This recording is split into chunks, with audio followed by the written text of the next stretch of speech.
और बढ़ते आगे, इजरायली सेना ने हमास के हजारों आतंकियों को जहन्नुम भेजा है, लेकिन वो अब तक अपने मकसद में कामयाब नहीं हो पाए हैं।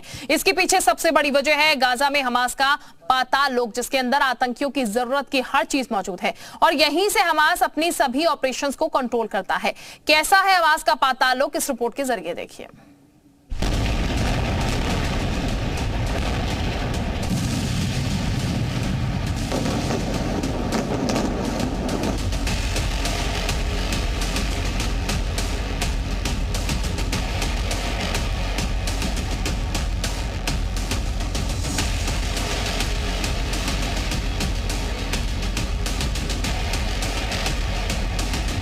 खंडहर इमारतें, हर तरफ धूल और धुएं का गुबार। इजरायली सेना की बमबारी ने गाजा का नक्शा बदल दिया है। आसमान से एयरफोर्स बारूद बरसा रही है।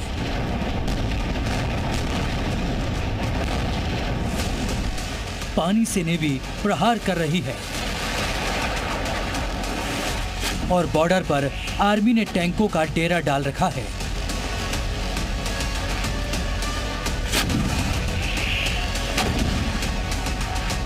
हर तरफ से घिरे होने के बावजूद हमास के आतंकी अब भी मानने को तैयार नहीं हैं और वो लगातार पलटवार कर रहे हैं। आखिर कैसे? तो इसके पीछे की वजह ये तस्वीरें बता रही हैं। ये गाजा की अल अंसार मस्जिद है, या कहें कि थी। इजरायली सेना ने मस्जिद को निशाना नहीं बनाया, बल्कि ये हमास का कमांड सेंटर है। यहीं से हमास अपने आतंकियों को हथियारों की सप्लाई करता था, लेकिन सड़क के रास्ते नहीं, बल्कि इन सुरंगों के जरिए।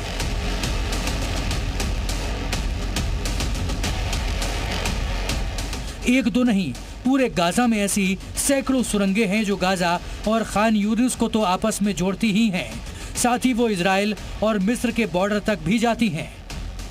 इन सुरंगों के जाल को आप इस मैप के जरिए समझ सकते हैं। सफेद रंग की ये टेढ़ी मेढ़ी लाइनें गाजा और खान यूनिस के अंदर फैला हमास का सुरंग नेटवर्क है। काले रंग की लाइनें वो सुरंगें हैं जो गाजा से इजराइल के नाहल ओज में निकलती हैं। दूसरी तरफ ये सुरंगें खान यूनिस से मिस्र को जाती हैं, वो भी रफा बॉर्डर के नीचे से। तो ये वो पूरा टनल नेटवर्क है जो गाजा पट्टी की जमीन के नीचे है। 40 किलोमीटर लंबे और 10 किलोमीटर चौड़े इस गाजा पट्टी में करीब 20 लाख लोग रहते हैं, लेकिन ये जितनी ऊपर दिखाई देती है उससे कहीं ज्यादा जमीन के नीचे है। ऊपर से देखने पर यहाँ हर शहर की तरह घर, दुकान, स्कूल, अस्पताल, मस्जिद और दफ्तर दिखते हैं, लेकिन गाजा की जमीन के नीचे आतंक की एक अलग दुनिया है, या कहें कि गाजा के नीचे एक और गाजा बसता है।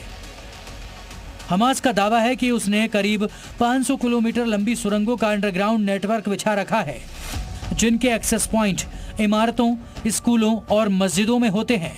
संभव है कि 7 अक्टूबर को इजराइल पर किए गए हमले में हमास ने ऐसी ही किसी सुरंग का इस्तेमाल किया हो, जो जमीन के नीचे नीचे इजराइल तक जाती है।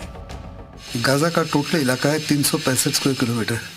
इसके नीचे कहा जा रहा है कि कम से कम 500 किलोमीटर की सुरंगें बिछाई हुई हैं।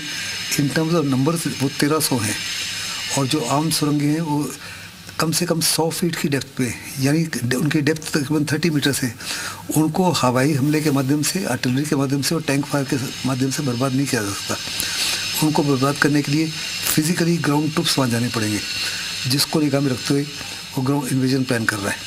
दूसरा, जितनी भी जो टनल्स हैं they are very well fortified.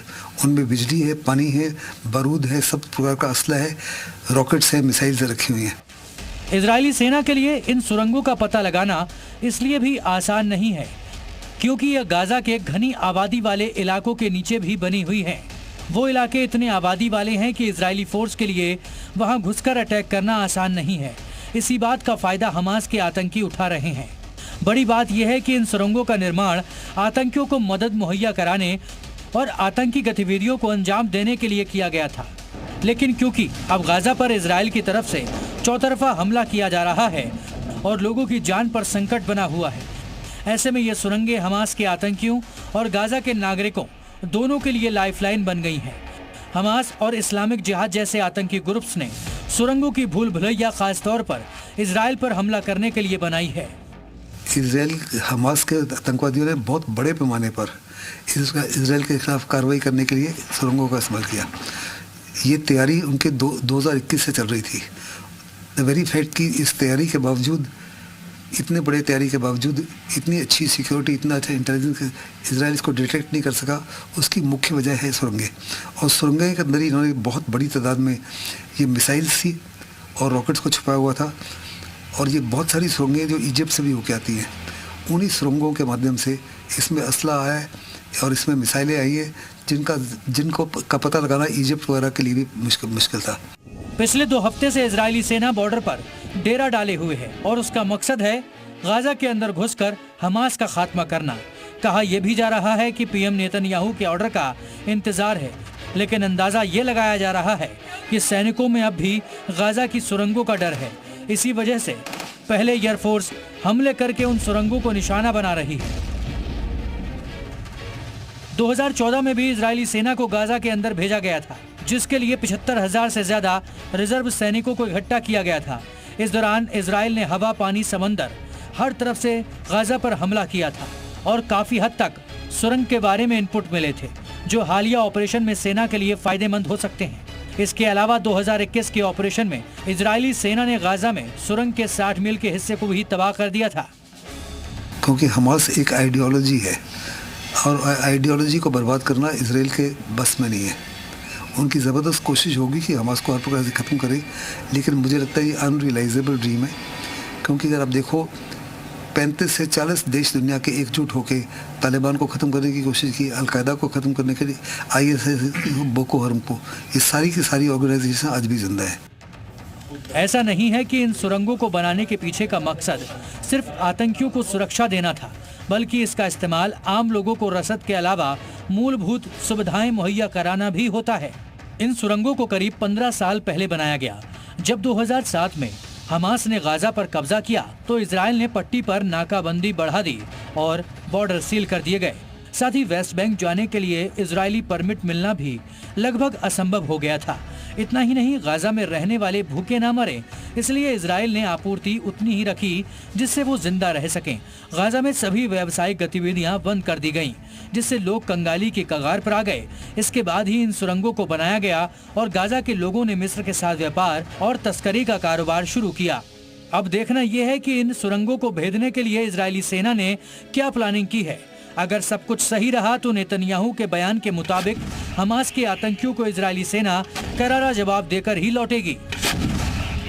लेकिन गाजा का भविष्य क्या होगा, इस पर अभी कुछ कहा नहीं जा सकता, क्योंकि अगर हमास का दावा सही है तो गाजा के नीचे एक और गाजा जिंदा है। ब्यूरो रिपोर्ट, जी मीडिया।